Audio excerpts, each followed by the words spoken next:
Listen to the Wealth Talks podcast and increase your financial wisdom. You will find episodes about investments, the infinite banking concept, how to fight inflation, the financial side of retirement, and financial questions Jesse asked his girlfriend.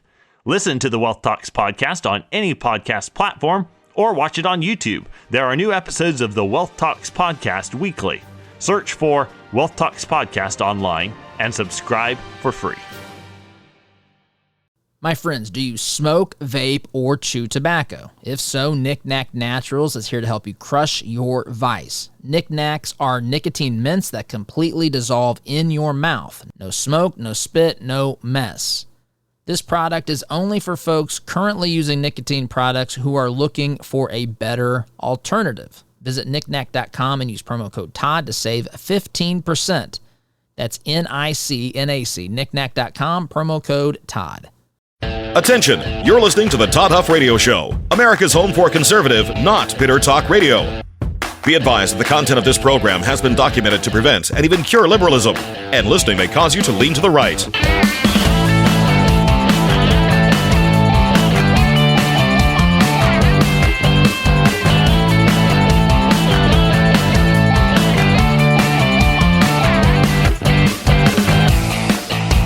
Here's your conservative, but not bitter host, Todd Huff. Well, that is right, my friends. You have tuned in here to America's home for conservative, not bitter talk. I'm your host, Todd Huff. Yesterday, I was out unexpectedly. I'll get into that a little bit. I want to get into the issues here quickly today. There's a lot to get to, but I do want to share that. And I also have some big news that I want to share with you as well, that I think you'll be excited about. I hope you are, anyway. I think you'll be as excited as I am about this opportunity that we have been afforded here, something that you have helped us accomplish and achieve. And so there's going to be an opportunity to hear about that here in the program as things come together here this hour of the Todd Huff Show. So, being out yesterday, there's some things that I still wanted to wrap up regarding Trump's. Look, I know I've had some knuckleheads out there. I know that this wasn't technically a State of the Union address, but this was, for all intents and purposes, a State of the Union address. That's what this thing was. It's a speech before a joint session of Congress. The only reason, again, we went through all that, but the only reason it's not technically a State of the Union is given the historic, I guess, aspects as to when a president actually gives an address versus a State of the Union. Trump was just reelected, so really, it's the same thing. It's a speech to set the agenda. It's a speech designed to highlight the things that the president wants to describe, or I guess, to accomplish in his second term, but in the beginning of a second term, or this over the next couple of years anyway, as we've got this new Congress. Anyway, we'll get into those things. We've got the censorship of Representative Al Green, the lunatic leftist from Texas who wants to impeach Trump every time he wakes up in the morning, I believe. So we've got his being censured, the left carrying on, again, like Dramocrats. They better figure this out, my friend. They are melting down and destroying whatever remains of their political party. It's a beautiful thing to behold, because it is the more that the current Democrat Party crumbles and falls apart, the more quickly, the sooner we will get to the point to where sanity can once again be reined in. And by the way, if you're a rhino Republican, you should also, this should also give you notice that the American voter is tired of the shenanigans. We're tired of the shenanigans. In fact, I've considered extending an olive branch. Some of you may not agree with this. I'm just telling you what I've thought about offering a bit of an olive branch to the rhinos to say, look, you've not been favorable. You've not been good at working with us. You've not been favorable to our movement, the Constitution, what the American voter wants to accomplish here in the well, in legislation and so forth. You've opposed common sense. You're part of the problem. You're part of the reason we've had to have DOJ uncover the insanity that's happening in Washington, D.C. with the spending and so forth. Part of the reason these rhinos are that the Department of Justice was able to be weaponized against President Trump. So they're clearly the problem. But, to defeat these folks in a primary is tough. It doesn't mean that it's not worth it. It doesn't mean that it's not possible. But I've thought, does it make more sense to extend an olive branch to say, look, I'm willing to look over all this, but no more chances. No more chances the next time that you are in direct opposition. It doesn't mean you can't have your opinion, differences here and there. But the next time that you clearly demonstrate that you are not on the right side of what needs to be done from a common sense constitutional perspective, that's it. All bets are off.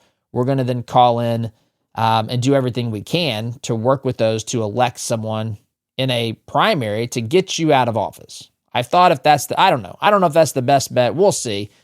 Got lots I want to get to today, my friends. Before I do that, though, let me tell you a little bit about some seafood, and not just any seafood, wild-caught Alaskan seafood from Kenai Fish. These folks, my friends, are the real deal. Alaskan fishermen. Their salmon comes from the pristine waters of the Kenai and Kasaloff rivers. We're talking sockeye, coho, and king salmon, all vacuum sealed, shipped next day air. No matter where you are in the country, shipped next day air to lock in that fresh, just caught flavor. And it's not just salmon. They've got halibut with its mild, sweet flavor and shellfish like king crab, snow crab, and scallops that will make you, my friend, feel like royalty, like you're living high on the hog like the folks in Washington, D.C. Kenai Fish is family-owned. They care about quality as much as you care about what's on your dinner table. All you have to do is go to KenaiFish.com, Kenai Fish.com. Use promo code Todd. You'll save 15% on your order. That's Kenai Fish.com. You'll taste the difference, and you'll be supporting a company, my friends, that shares your values. All right, so let's talk about, of course, what happened at the State of the Union. We remember Al Green standing up and disrupting the State of the Union address. By the way, I've heard from a lot of people about this. It's just like Marjorie Taylor Greene. It's just like Lauren Boebert. Years ago, who's the congressman? I thought about looking this up, but wasn't there a congressman that yelled out, I remember this, during one of Obama's addresses. Oh, and it drew the ire of the media. How dare he do this? I can't remember the comment. I feel like he said, you lie, maybe. It's been a while. But this has happened before, right? But listen, I am not claiming to know everything here, but let me say this. Two things. Number one, I've watched these things. I'm 47, still got the body of a 46-year-old, but I'm 47. And I have watched these things for close to 30 years, 25 years anyway. State of the Union addresses, or those things that are not technically State of the Union addresses that are, for all intents and purposes, State of the Union addresses. So I've watched these things, and typically, you'll hear remarks from the crowd. That's part of this. A little, it's not really heckling, maybe a tiny bit of heckling. That comes with the territory. And every once in a while, you'll hear an outburst like some of the things that we've mentioned. What Al Green did was a little bit different. He stood up, and it was a prolonged demonstration. He stood up with the intent of disrupting, not just voicing his discontent with what was being said, not just challenging. He can do that. They let that stuff go. You heard, I played the clip on Wednesday of Elizabeth Warren clapping, Trump, of course, calling her Pocahontas, but she clapped for a long time, all by herself. I think there was one senator next to her who was also clapping to try to, I guess, support her. But she was clapping for all the money that we had given to Ukraine. Anyway, that she wasn't kicked out. So it's not, and Trump had an interaction with her. It's not about whether or not there's any response. Members of Congress are given the opportunity to respond, to stand up and cheer, to chant USA, to stand up for cancer children with cancer or widows of law enforcement officer, which many Democrats did not do. There was one Democrat. I found that there has been one Democrat who stood and applauded the young 13-year-old DJ Daniel, who is fighting brain cancer. And she actually called her colleagues out on a local, I forget where she's from, but she called her colleagues out for not standing in support of him. She was the only one. She said she was the only one who stood and applauded him, which is just insane to me to think about. So there's a chance to respond, right? No one said they couldn't bring their silly little ping pong paddles that had whatever silly little comment written on them. No one said they couldn't wear their shirts. No one said they couldn't storm out as some did. But you cannot interfere. This is the point. You cannot interfere. People are so intentionally obtuse sometimes when they just don't want to be fair-minded about something. Al Green has free speech. He can disagree with Trump. He can boo Trump, but he cannot take over. He cannot hijack the proceedings. He can't stand up and start yelling at the president for a prolonged period of time, shaking his cane at him or whatever else was going on there, and expect there to be no ramifications. In fact, let me say this, he got exactly what he wanted. This was a pre-planned, orchestrated event. This was not some spur of the moment, sort of just a organic response to what Trump was saying. This was planned. Everything they do is planned. It's scripted. Have you seen their stupid, and I mean stupid, little video where there's Democrat, I think they were all women. There might have been a man in there. Can't remember, but I think it was all Democrat women in Congress who were pretending that they were, I guess, like action figures in a video game, where they, if you ever played Mortal Kombat as a kid and you had whoever you selected for your fighter to be, they do a little back and forth shimmy, I guess, as they're preparing to fight. And they all have their unique style. Each character shimmies a little bit differently or has his own signature move or motion or whatever. And so they're doing that. They got videos of this. They think that this is sophisticated. Did you see the social media videos? I don't even know what the videos were about. I just saw this where Elizabeth Warren, Chuck Schumer, I think Hakeem Jeffries, many, many Democrats posted identical videos with the same script. It was verbatim the same thing. It's like we're living in 2020 again, and local news stations are given talking points to tell you about the dangers of fake news or how you're supposed to behave because of COVID-19 or whatever. And they are a scripted, dramatic bunch. It's not even good political theater, by the way. I mean, this is pathetic sort of stuff. I enjoy it a little bit because it's so bad. It's kind of like, remember the movie as a kid, The Bad News Bears? I mean, at some point, it became comical to watch that Little League Baseball team. They were so bad that it was still entertaining, right? Sometimes you're bad enough to where it's just frustrating. You're losing games. You're not making outs or whatever. You're not scoring baskets in basketball. But every once in a while, you can be so bad that it's actually entertaining bad. That's how I look at these Democrats. But they are dramacrats.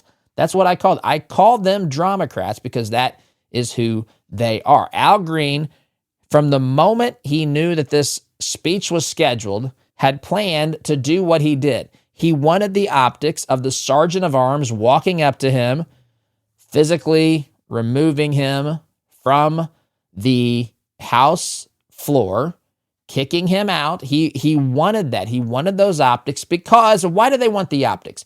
Because now this will be in some Democratic fundraising email, or it'll be some talking point in the media where they say, this is what Hitler does. You stand up in opposition and they come and they take you out.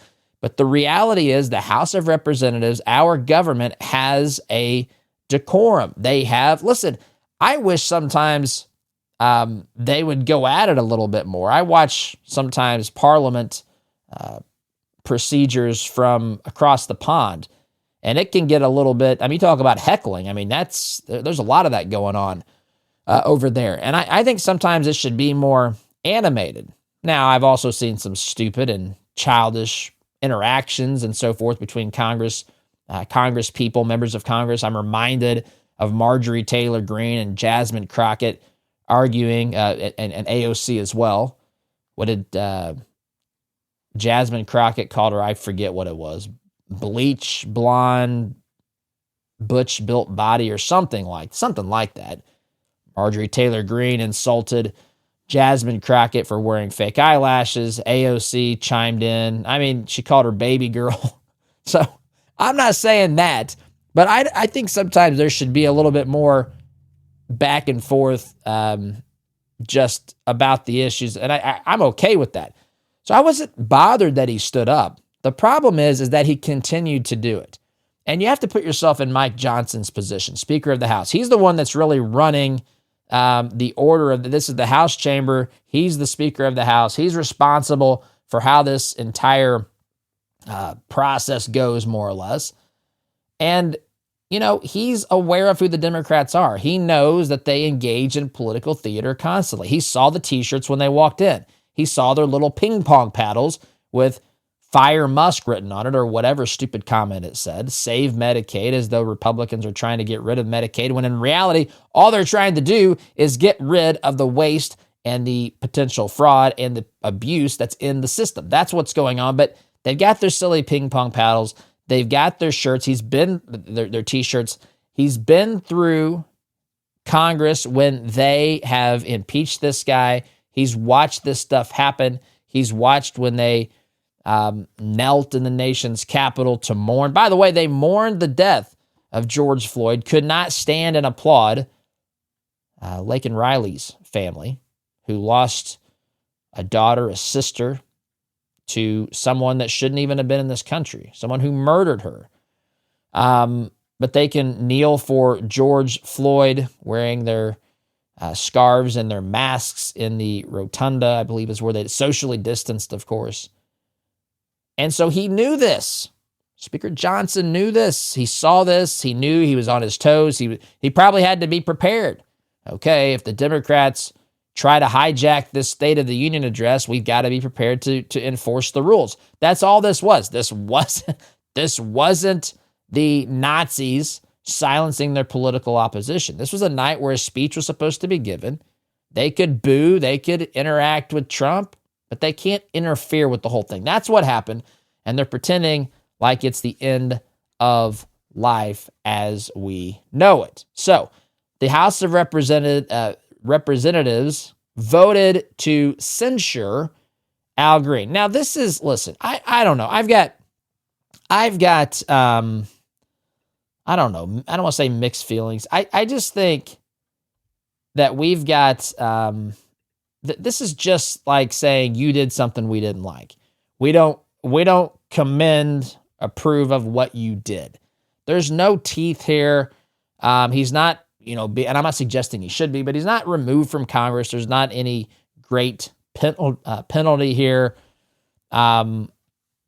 But it's just basically saying we're formally protesting, or I don't want to say protesting, we're formally basically chastising you. And so they voted to do this. And may I point out, bipartisanship is apparently alive and well in this Congress, because 10 Democrats actually voted to join in censuring Representative Al Green. Now, I mentioned earlier, Al Green is the one who has, he has been the earliest proponent for impeachment of Trump. Both terms, by the way. In the first term, Al Green wanted to impeach President Trump. He made this vocal, I believe it was on day 11. Day 11 of Trump's first term. Al Green was making waves in the House chamber about impeaching Trump. The second term, Trump's second term, he's already done the same thing. I can't remember if it was a few days earlier or a few days later than the 11 days, but it was basically the same amount of time. Within the first couple of weeks, Al Green has both times said that he wants to impeach President Donald J. Trump. So he is in the radical wing, the dramacrat of all dramacrats. So it's not surprising this is not a predictable thing. But for 10 Democrats to break with their party and say, we have to vote to censure this guy because our voters are not happy with what's going on. They're not. The American people don't want this. The American people, my friends, are completely okay. In fact, what was it? 74, 75%, 76%, something like that, of the Americans who watched that speech gave that thing a thumbs up. I mean, I've said on this program for a long time, 80% of this country would agree with 80% of the things that I say. I do believe that. I do think also that 100% of the people should agree with 100% of the things I say, but that's just me really believing what I say.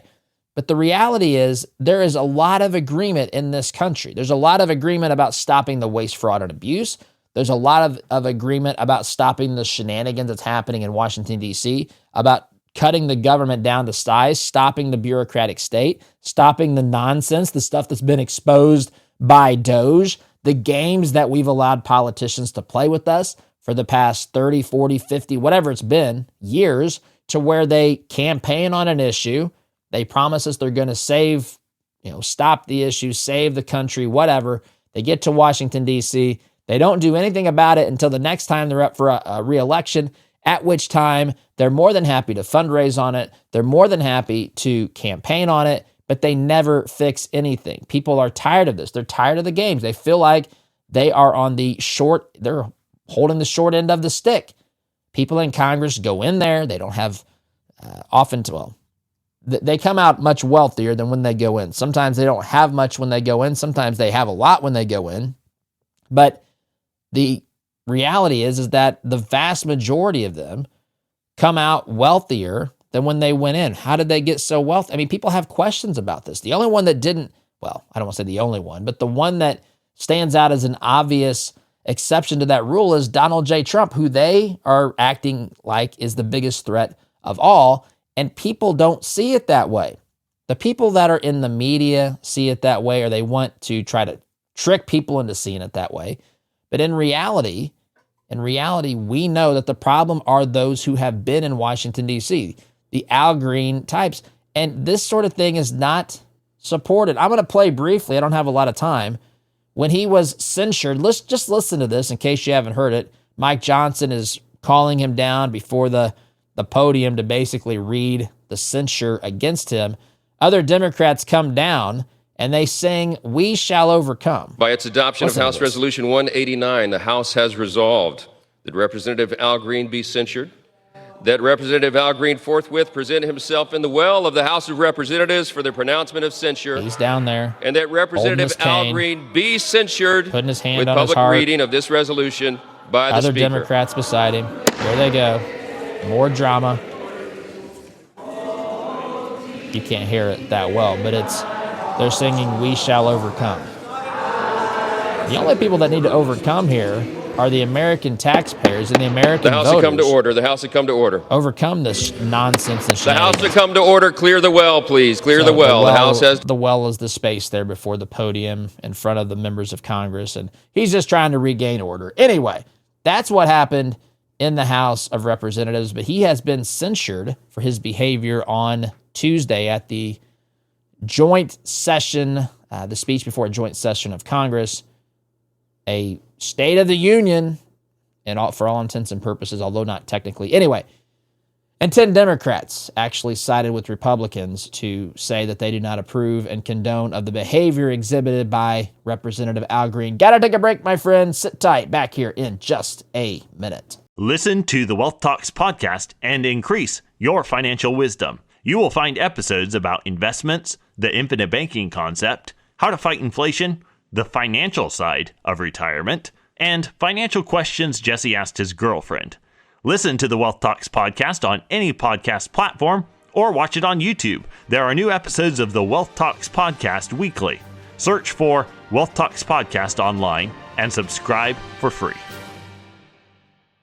My friends, do you smoke, vape, or chew tobacco? If so, Knick Knack Naturals is here to help you crush your vice. Knick Knacks are nicotine mints that completely dissolve in your mouth. No smoke, no spit, no mess. This product is only for folks currently using nicotine products who are looking for a better alternative. Visit knickknack.com and use promo code Todd to save 15%. That's NICNAC, knickknack.com, promo code Todd. Looking for the ultimate natural health supplement? Z-Stack is a trusted brand formulated by Dr. Zelenko with clinically proven ingredients and proudly manufactured in the USA. Z-Stack is the choice of true patriots who want to fight against the corrupt medical system. Go to zstacklife.com/Todd and use code Todd at checkout to save 15% off your purchase. Z-Stack, empowering you to stay prepared, stay safe, and stay strong. Welcome back, my friends. I want to shift gears here a little bit in this segment. I want to do two things. One, I want to give you a brief explanation as to why I was not here yesterday. And two, I want to paint the picture of arguable, well, I don't think it's even arguable, the most exciting opportunity that we have had since starting this show. I'm going to go down memory lane a little bit, but I want to paint the picture of what's happening here. And hopefully, I think about this thing. I think about sitting on the other side of the microphone too, back when I would listen to Rush, for example, and just some of the ways that I was inspired, motivated by the things that he would share. I hope that this is motivational. I hope that this is something that makes you feel good that I'm about to share with you, because from my vantage point, it's a tremendous opportunity and absolutely awesome. And I'm thrilled to death for what we've been given the opportunity to do here. So, but first things first, yesterday, as I was finalizing preparations for this program, I received a telephone call, and someone in my family had passed away. This was expected, although I would say it came more quickly than we had imagined. This was on my mother's side of the family. My parents had been out of town.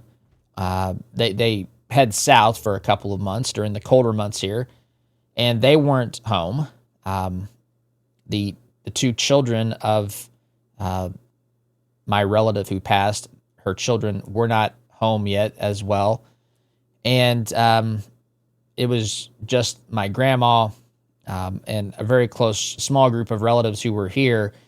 And so I went to be with the family, and I hated to leave here. Of course, my mind was in a lot of places, having lost someone that I was a close relative who I cared about, and was good to me my entire life. So that's where I was yesterday. So everyone here is doing fine, but I just wanted to tell that to you because, look, I don't just wake up and say I'm not going to be there tomorrow for the show. I just feel like I'm going to go do something else. That's not the case at all. But this was a family emergency, and so I left to be with the family during the time that I normally produce this program. So I do apologize to you for that, but I owe that to you as someone who listens to this program on a regular basis. So I wanted to share that. Now we're going to shift from that, the sad news that I just shared with you. I'm going to share something that I'd been preparing to share this week with you, and this is great news. This is a wonderful opportunity. So I started this podcast, which is now a radio show. So I started the podcast August 10th, 2015. It's something that I had planned on doing for some time. I knew that I wanted to get into this back in 1999, but podcasting wasn't a thing back then. And I wasn't trained in radio, although I did have a lot of experience communicating conservative ideas and principles in front of people who, were sometimes very vociferously and sometimes very hatefully against me and what I was saying.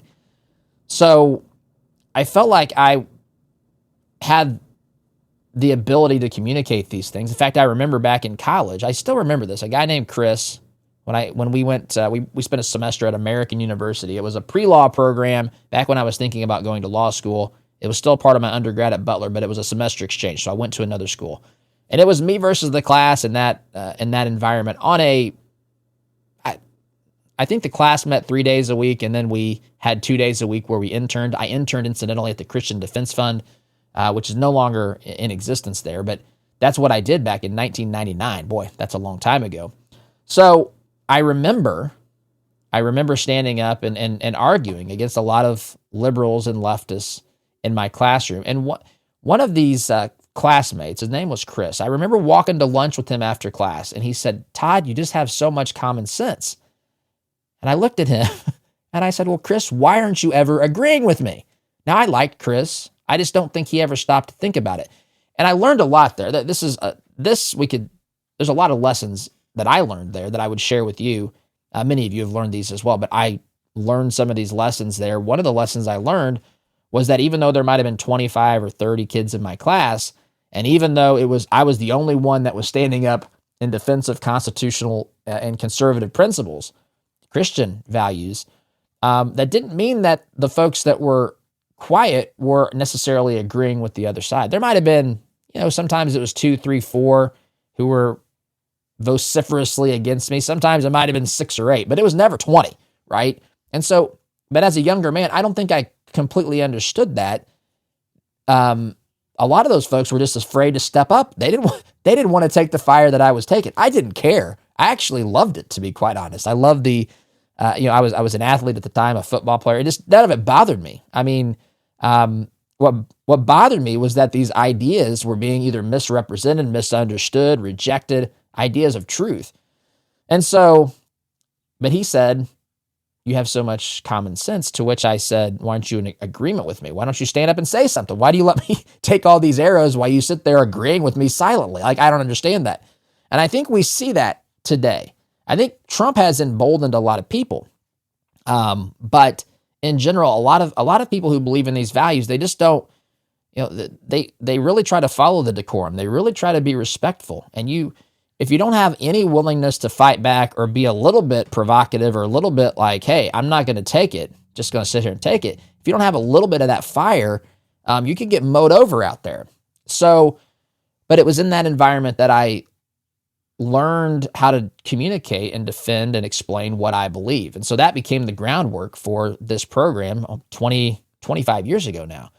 And then when I started listening to Rush, for those of you who remember or know the story, I graduated. I had no idea what I was going to do when I graduated because my plan was to go to law school. After going to that program, I thought, I'm not interested in law school. I didn't feel like God wanted me to do it. And so I truly had no idea what I was going to do. I ended up being a horse farmer. This sounds made up, but I kid you not. Standard bred horse farm, 200 acres.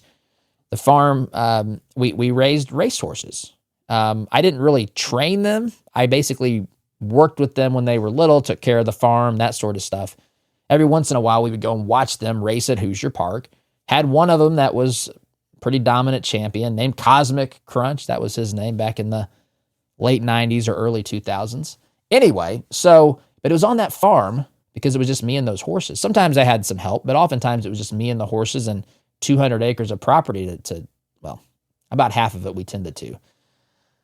And I started listening to talk radio. And it wasn't long after starting listening to Rush that I thought, this is exactly what I want to do. And this is what I kind of did in college. I mean, it wasn't behind a microphone, but it was explaining and articulating and pushing back on claims that people had made and so forth. Anyway, so that was in 1999. You fast forward to 2015, we started the podcast. So it wasn't just that I woke up in 2015. It had been a dream of mine for a long time. But the technology or my ability to understand how to use the technology wasn't there until August of 2015. We started it in a bedroom closet. We started it in my wife's closet in the bedroom. I always pause how I say that because it's amazing how confusing this can be for people. I used to say my wife's bedroom closet, and they thought, you guys not share a bedroom? No, we shared the bedroom, but she had a different closet in the bedroom. And that's where I started podcasting, August 10th, 2015. Took that show to a station here in Indianapolis called Freedom 95. They put us on at the ever so popular time of 2 a.m., my friends. 2 a.m. is when we started back in, this would have been 2016, after we had about a year of experience under our belts. And there's lots of details along the way that I won't go into. But the bottom line is we've expanded. And now, as I'm getting to the end of this segment, now we've got an opportunity. We've got an opportunity because you may have seen by now that Dan Bongino, who's on, I think, 340 stations across America, has accepted Trump's offer to be the deputy director of the FBI. So Bongino's show will end next week, March 14th. And so there's stations looking to replace him. Some of them have taken whoever it is that the syndicator has brought in to fill that slot. But there are some stations. There's one station that is putting us on in Portland, Oregon.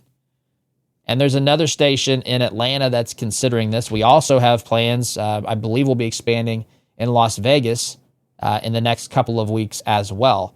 So tremendous opportunities here.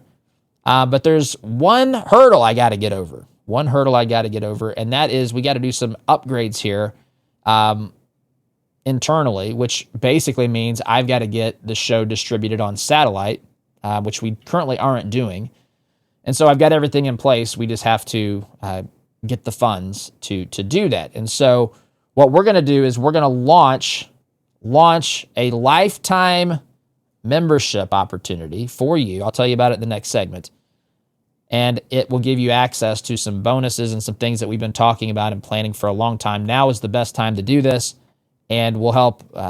You can help us get on the satellite. So I'll tell you about that on the other side of the break. But I got to take a time out, my friends. Sit tight. You're listening to Conservative, Not Bitter Talk. I'm your host, Todd Huff. Back in a minute. Listen to the Wealth Talks podcast and increase your financial wisdom. You will find episodes about investments, the infinite banking concept, how to fight inflation, the financial side of retirement, and financial questions Jesse asked his girlfriend. Listen to the Wealth Talks podcast on any podcast platform or watch it on YouTube. There are new episodes of the Wealth Talks podcast weekly. Search for Wealth Talks podcast online and subscribe for free. My friends, do you smoke, vape, or chew tobacco? If so, Knick Knack Naturals is here to help you crush your vice. Knick Knacks are nicotine mints that completely dissolve in your mouth. No smoke, no spit, no mess.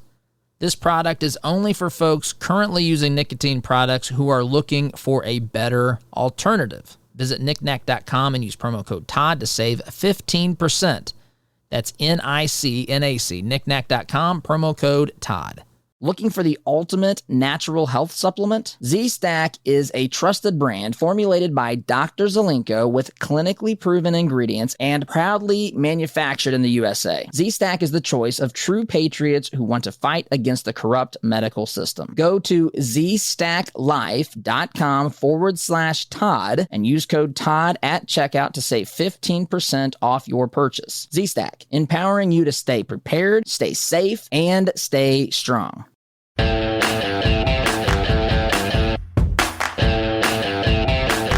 Welcome back, my friends.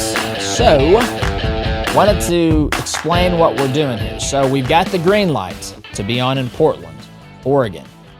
We're being considered by a station in Atlanta, Georgia. I don't know what's going to happen there. And I believe that we are going to be starting the show on a new station in Las Vegas in the near future as well. So there's all sorts of new opportunities. Other stations have talked. I don't know where this is all going to land. What I do know is that it's time. It's time for us to get satellite distribution so that we can, it'll just open the door for more stations for us. It's the next, I always knew it was coming. And we've talked about it before. We've considered it before, but this is the time. This is the opportunity that it's time to seize this. And so, look, some of you have been with us from the very beginning. Some of you have joined us along the way. Some of you have literally been listening for almost 10 years, which is mind-boggling to say and to think. And I'm grateful for no matter how long you've been listening. And look, what I'm about to tell you, this is not for everybody. And listen, if you want to get access to more exclusive content, and if you want to increase, I think, your involvement in the conservative movement, in just having a better understanding, help us build a group of conservatives who are active and who are educating, helping others hear and receive truth. Basically, I shouldn't just think that, my job is just to talk into the microphone here. Let's work together, and that's what this inner circle group is designed to do.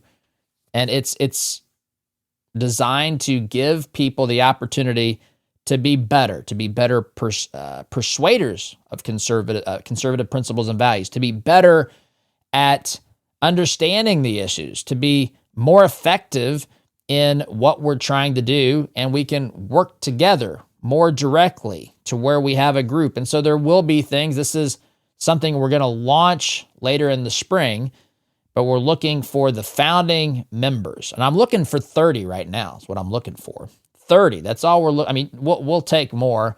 But this initial group, I don't expect to be super enormous. But what we're trying to do is build a group that is going to help us as we grow under these new stations to, of course, bring more people in, but also as we increase our reach, as we bring more people in, or as we get better with some of the things that we're doing in the inner circle, which is the name of this. It's just the inner circle. It's where we will have video calls there with me.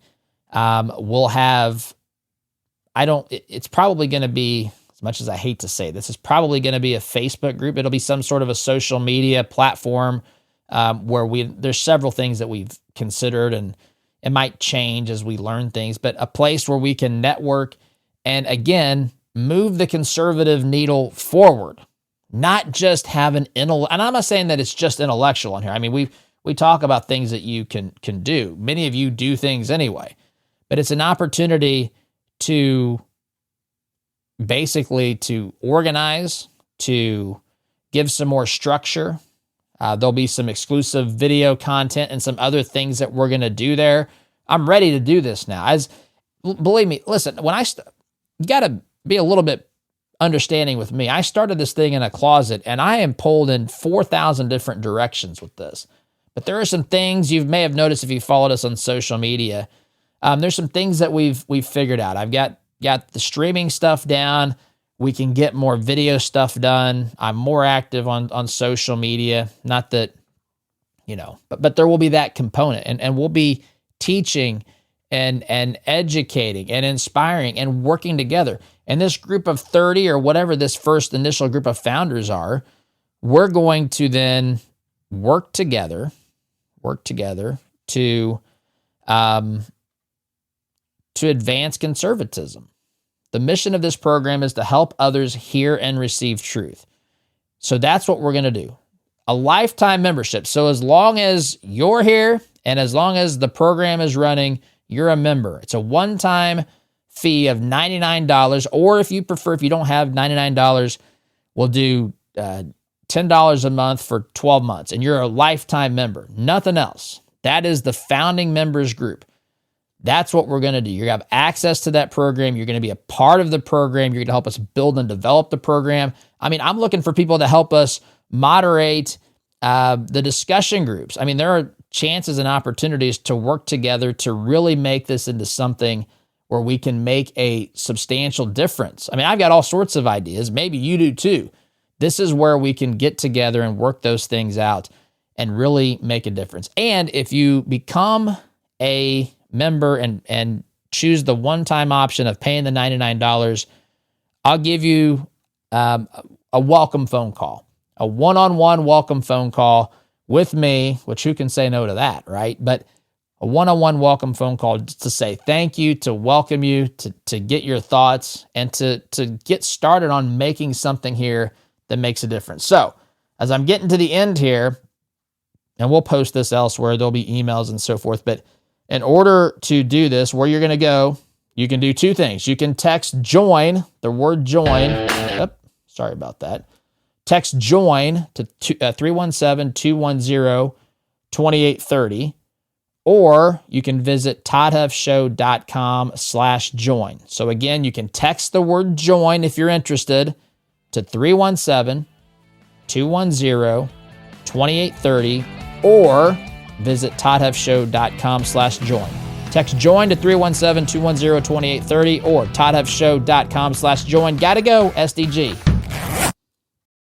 Listen to the Wealth Talks podcast and increase your financial wisdom. You will find episodes about investments, the infinite banking concept, how to fight inflation, the financial side of retirement, and financial questions Jesse asked his girlfriend.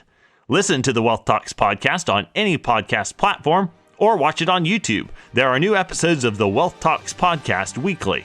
Search for Wealth Talks podcast online and subscribe for free. My friends, do you smoke, vape, or chew tobacco? If so, Knick Knack Naturals is here to help you crush your vice. Knick Knacks are nicotine mints that completely dissolve in your mouth. No smoke, no spit, no mess. This product is only for folks currently using nicotine products who are looking for a better alternative. Visit knickknack.com and use promo code Todd to save 15%. That's NICNAC, knickknack.com, promo code Todd.